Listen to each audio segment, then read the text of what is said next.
tudo bom com vocês? Estamos aqui de volta para mais uma aulinha, nossas últimas aulinhas, né?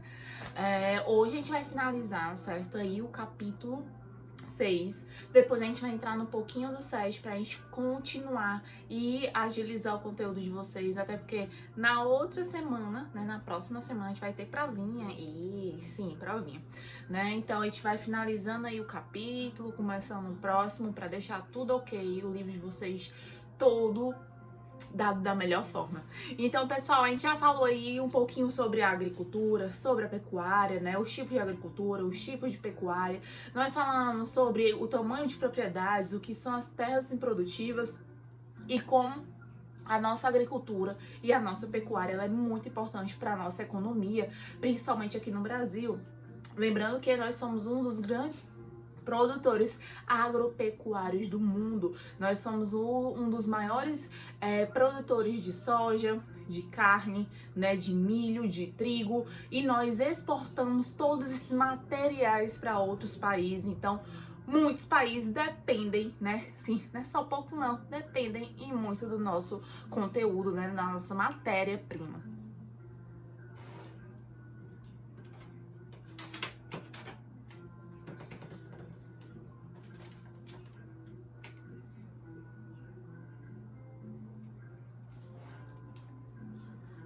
Então, pessoal, e hoje a gente vai falar aí um pouquinho sobre os movimentos, né, que ocorrem no campo, sobre a reforma agrária, que vocês perguntavam muito sobre a reforma agrária, né? Mas vamos começar aí pela reforma agrária. Professor, o que seria a reforma agrária? Pessoal, vocês devem lembrar, deixa eu ver aqui, nosso querido mapa, nosso querido Brasil bem aqui, ó, Brasil, né? Ele é um país continental, né, gente? Aí a gente vai ter um dos maiores territórios do mundo, aqui o Brasil. Então nós vamos ter, consequentemente, muitos terrenos, muitas propriedades não utilizadas, muitas áreas que poderiam servir como áreas produtivas para os pequenos produtores, mas contudo estão concentradas nas mãos dos grandes proprietários. Professor, isso é um problema? Sim, pessoal. Por quê? Essas propriedades ficam paradas sem nenhum tipo de utilidade, literalmente. E em vez de estar gerando renda e lucro para algumas famílias, lá ele não está fazendo nada. Então a reforma agrária vem justamente com esse intuito de melhor distribuir, né, as terras para algumas pessoas, né, no caso aí são os trabalhadores rurais. Professora, para qualquer pessoa? Não, gente. São para os trabalhadores rurais. É uma área específica, é quem saiba manusear, né, as terras, quem saiba fazer agricultura, pecuária, tendo em vista aí o tamanho e as proporções do nosso território. Outra coisa, né, não é qualquer terreno, tem que ser um terreno que seja comprovado que não tem nenhum tipo de utilidade, por mais que ela seja fértil, ou até mesmo propriedades que não tenham tanta fertilidade, né? Hoje em dia, muito se luta para a ocupação dessas terras sem fertilidade, principalmente para pecuária, para você criar animais. Por quê, professora? Porque você não precisa ter um terreno, vamos dizer assim, fértil para você criar animais, a não ser que você queira plantar para alimentar esses animais nessa criação. Mas se você conseguir dar ração, tá tudo ok. Os bichinhos vão ter o seu local para ficar lá de forma extensiva, né? Ou até mesmo intensiva. Mas aí fica muito esse dilema. E professora, quem é que vai organizar todos esses paranauês? Quem é que vai fazer essa distribuição de forma igualitária dos territórios, dos terrenos, né? Das propriedades? Gente, isso é assegurado por lei, né? Pela Constituição Federal. Então o governo, ele é responsável por analisar quais são as melhores propriedades, né, os melhores terrenos que podem ser utilizados para a reforma agrária. Professor, e qual é o intuito? Melhor distribuição das nossas terras, tendo em vista uma melhor utilização e geração, ó, de renda. Ah, professora, mas a gente, né, o governo, ele é aliado dos grandes proprietários. Sim, gente, muitas vezes tem um jogo de interesse, mas é interessante para toda a economia gerar o quê? Renda, é dinheiro, né? Independente se é o grande, se é o pequeno, ele vai gerar, né? Ele vai gerar riqueza, ele vai gerar uma renda, ele vai gerar um lucro para aquela região.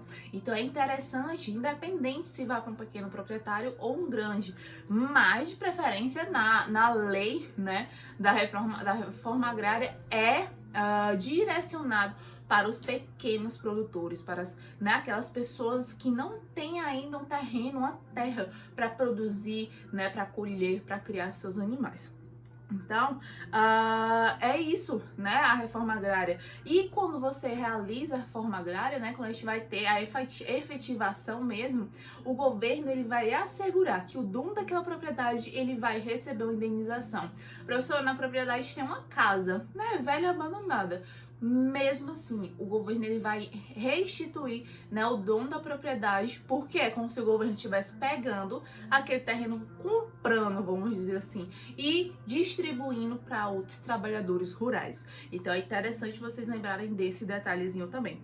E lembrando que boa parte da nossa produção, pessoal, vem da onde? Vem dos pequenos produtores e também vem de propriedades que são fruto da reforma agrária, né? Muito se atrela à reforma agrária a barracos, né, a invasões de territórios, invasões de fazendas, por um grande período, né, principalmente aí na década de 2000 até 2010. Nós vimos sempre no noticiário, era recorrente, né, você vê as pessoas invadindo grandes propriedades, principalmente no norte e no centro-oeste, mas esse cenário foi se modificando, porque o governo, né, durante algum período, hoje em dia tá mais assim, né, diminuiu mais, mas o governo, ele tentou amenizar, né, fazendo uma melhor distribuição para evitar justamente essas invasões, porque isso causa inúmeros conflitos no campo, que é um dos assuntos que a gente vai falar daqui a pouco, tá certo? Com relação aos movimentos sociais, gente, boa parte de todos os direitos que nós usufruímos hoje, as mulheres, né, os jovens, as crianças, os idosos, eles foram conquistados por meio de lutas, por meio de movimentos, por meio de associações. Com relação ao campo, não é diferente, né? Então nós vamos ter vários movimentos, várias organizações que são voltadas para lutar pelos direitos dos trabalhadores do campo, né, como o MST, que são os trabalhadores rurais sem terras, né, que é um dos grandes expoentes, um dos grandes nomes, né, organizações que nós vamos ter aqui no Brasil, que sempre está à frente de todas as lutas pelos direitos dos trabalhadores rurais, principalmente no que se refere à reforma agrária, né? Professora, porque, gente, nada se consegue, amiguinho, vamos resolver aqui, gente, não. Infelizmente, a gente não consegue as coisas aqui no Brasil dessa forma, né? Então, é necessário você lutar, até mesmo entrar em confronto, né? Então, por diversas vezes, não sei se vocês já viram nos noticiários, mas a movimentações do MST fazendo passeatas, né, manifestações que muitas vezes é mal vista pelo governo, né? Muitas vezes pessoas estão só lutando pelo direito de ter um pedaço de terra. Não é terra grande, tipo vários hectares, não. Uma pequena propriedade para poder criar, para poder plantar, né, para poder ter uma fonte de renda. Sendo que a gente sabe, né, como eu já tinha dito para vocês, que boa parte das nossas terras estão concentradas nas mãos de poucas pessoas e isso gera muito lucro e uma desigualdade social sem tamanho, né? Então, por isso que existem esses movimentos sociais no campo. Aí no livro de vocês tem até uma imagem, né, que para facilitar na venda dos produtos produzidos, né, nessas pequenas propriedades conquistadas por esses movimentos sociais, são realizadas feiras. Aqui em Fortaleza, todo mês a gente vai ter a feira do MST, onde eles vendem produtos orgânicos. O que são os produtos orgânicos? Lembrando desse conteúdozinho? Produtos orgânicos são aqueles que estão livres, isentos de qualquer tipo de produto químico, de produto tóxico ou dos agrotóxicos e fertilizantes, né? Então são produtos, ó, bacaninhas. Professor, é mais barato ou mais caro? Gente, tem um preço um pouquinho mais caro, porque ele vai respeitar todo o ciclo natural da planta, né? Todo o ciclo natural da colheita, para não utilizar justamente a adição de fertilizantes, de agrotóxicos, para maximizar a produção, mas são produtos de alta qualidade, né? Onde você vai estar isento de qualquer produto, né? Produto tóxico. Então, gente, a partir dos movimentos do campo, nós vamos ter a criação aí dos assentamentos, né? Que é o fruto. Professor, o que é um assentamento? Um assentamento é uma área, né? Uma propriedade onde nós vamos ter, quando o governo ele pega um terreno que foi comprovado que ele não tem nenhum tipo de produtividade, ele vai lá, o governo, ele toma posse, né, e depois expropria o dono desse terreno, paga uma indenização se for necessário, e depois redistribui para os pequenos trabalhadores o campo. E eles vão formar os assentamentos. Aqui no Ceará nós vamos ter alguns assentamentos do MST, principalmente no interior, Russas, Limoeiro, que é uma região onde a produção agrícola ela é bem acentuada, né? Principalmente com relação à fruticultura. Contudo, eles não conseguiram, assim, de uma forma muito bacaninha, né, gente? Gente, que tem um terreninho, vamos lá invadir, né? Vamos lá, aqui, vamos mostrar pro governo que aqui dá certo. Não, gente, foi por meio de muita luta, por meio de muita reivindicação. E até mesmo, muitas vezes causando mortes, né? Pessoas feridas, enfim. Então, existem inúmeros confrontos, inúmeros conflitos no campo para conseguir garantir, assegurar o direito dos trabalhadores, dos pequenos trabalhadores rurais, né? Outra coisa interessante, quando os trabalhadores rurais que estavam lutando por essas propriedades, eles conseguem, a lei, né, a Constituição diz o seguinte, que eles não podem alugar, vender, trocar ou fazer qualquer tipo de negócio com aquela terra que é considerada uma terra proveniente da reforma agrária. Por quê? Se ele lutou tanto pelaquela terra, ele tem que conservar ela. Ele é responsável por manter aquela terra. E é interessante porque isso, muitas vezes a gente sabe, professora, boa parte dessa galera que luta pelo movimento social é séria? Sim, mas aí existem pessoas que conseguem um terreno, mas acabam o quê? Vendendo, né? Então não é legal isso, porque você acaba por denegrir a imagem, né? Não é nem denegrir, não gosto dessa palavra, mas você acaba perdendo o respeito, né? Essas instituições acabam perdendo respeito por conta da ação de algumas pessoas. É interessante lembrar isso, né? Então, de acordo com a legislação, né, com a lei que fala, que regulamenta a reforma agrária, não pode vender, nem alugar, nem fazer nenhum tipo, emprestar a terra com um tipo, né, de troca de valor que você vai receber uma espécie de aluguel. Você não pode realizar isso, certo? A propriedade é sua, você que tem que colher, você tem que plantar, você é responsável por ela, não é outra pessoa. Certo?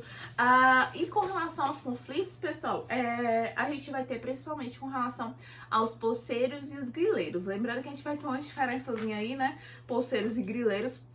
Os poceiros são aquelas pessoas que elas ocupam, né, terras que não têm dono. Já os grileiros não, eles falsificam documentos, né, através da grilagem, que aí ele faz e imprime, né, uma folhinha, tipo um documento, muito parecido com um oficial, deixa dentro de uma gaveta com grilos para o grilo ele fazer aquele efeito na folha amarelada para dizer que a folha já existe, há muito tempo. Por isso que é chamado de grilagem, significa que é falsificação de documentos. E isso causa muitos conflitos, principalmente com as minorias. Professora, quem são essas minorias? Quilombolas, indígenas, os pequenos proprietários, principalmente aqueles que conseguem através da reforma agrária. Gente, isso causa muito conflito, muitas mortes, principalmente na região norte do país, onde nós vamos ter as grandes propriedades, né? Então lá constantemente é morto ativista, é morto líderes comunitários, líderes indígenas que lutam pelos direitos, pela demarcação das suas propriedades. Lembrando que os quilombolas, que são os afrodescendentes, né, os descendentes dos nossos escravos africanos, e os indígenas, eles têm terrenos específicos para eles, demarcados, delimitados só para eles, mas são respeitados, professora? Muitas vezes não. Esses poceiros e esses grileiros muitas vezes tomam posse dessas terras, né? Então a gente vai ter aí inúmeros conflitos. Algo muito legal que a gente também tem que falar durante essa aula é sobre o trabalho escravo. Lembrando aqui que, de acordo com nossa regulamentação, todo trabalhador deve receber pelo menos um salário mínimo, a não ser, aí vem a exceção, que seja um regime especial, como estagiário ou jovem aprendiz, que não tem a obrigação de receber o salário mínimo. Professor, o que é um salário mínimo? É um valor mínimo que o empregador deve pagar ao seu trabalhador pelo aquele trabalho realizado durante um período de um mês, né? E quando a gente tem aqui no Brasil, lembrando que a Lei Áurea, ela foi assinada em 1888, então ele tem mais de 130 anos, onde foi abolida a escravidão aqui no Brasil e ficou regulamentado o seguinte: nenhum trabalhador vai trabalhar a partir de agora sem receber uma remuneração, receber um dinheiro pelo seu trabalho desenvolvido, né? Então aí, infelizmente no Brasil a gente ainda tem muitos relatos sobre o trabalho escravo. Professor, o que seria o trabalho escravo? Gente, no trabalho escravo não é igual, assim, vamos dizer, parecido que tinha com os africanos, que eles eram maltratados, açoitados. Não tanto, né? Acontece, pode acontecer, né? Tudo é possível.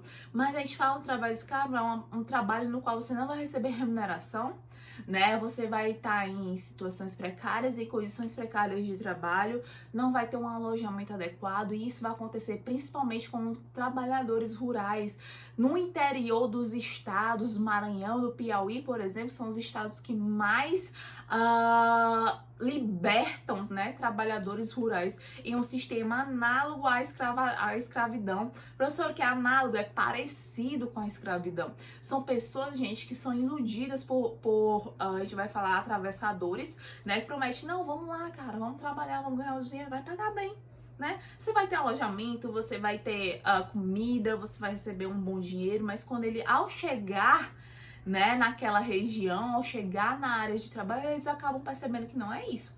E muitos acabam sendo ameaçados de morte se denunciar ou se escapar. E isso nos remete muito, vamos lembrar aí da história, que quando os escravos estavam nas grandes fazendas e eles fugiam, o que é que os fazendeiros faziam? Colocavam os capangas para recapturar os escravos, né? Quando os escravos eram recapturados, alguns eram mortos, outros eram mutilados, né? Tinham suas mãos decepadas, seus pés, e outros eram açoitados na frente dos outros escravos no meio da fazenda, né? E a partir disso começaram a surgir os quilombos, né? Que eram áreas, espécies de tribos, muito parecido com o que os africanos tinham lá na África, que eles faziam no meio da floresta aqui no Brasil, um lugar onde eles podiam se refugiar, onde eles podiam desenvolver seus rituais, suas danças, sem receber, sem ter nenhum tipo de opressão, como era nas grandes fazendas, né? Então é importante lembrar esses detalhezinhos aí que a gente vê lá na história, né? O conteúdo aí da Tia Arilane.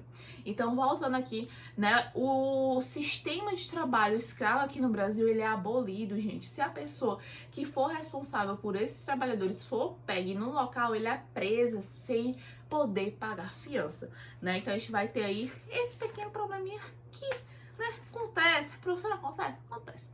Gente, durante a aula ao vivo a gente vai falar um pouquinho mais sobre isso e nós vamos falar também sobre as cidades, né? As redes urbanas, a questão das regiões metropolitanas, né? Das hierarquias das cidades, que é muito importante vocês saberem também. Então, beijão, pessoal, e até daqui a pouco.